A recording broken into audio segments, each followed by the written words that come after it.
Na nézzük akkor. Azt mondja, hogy megfogtuk a 800 MB-s wifi készüléket, és felszereltük egy lomtalanításban talált parabola tányérra. Hát látszik is rajta, hogy kicsit megviselt, de hát ez a mi szempontnak igazából nem fontos. Na nézzük akkor, mit tud így a tányérral együtt maga a készülék.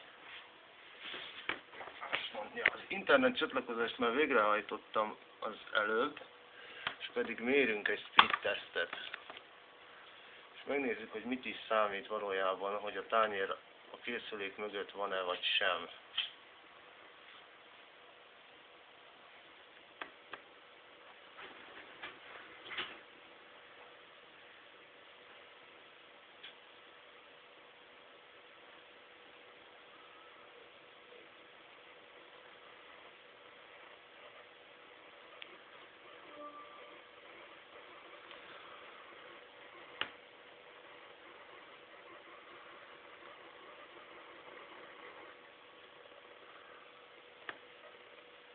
Na, úgy látom, ez most meghaladta a 3 megabitet.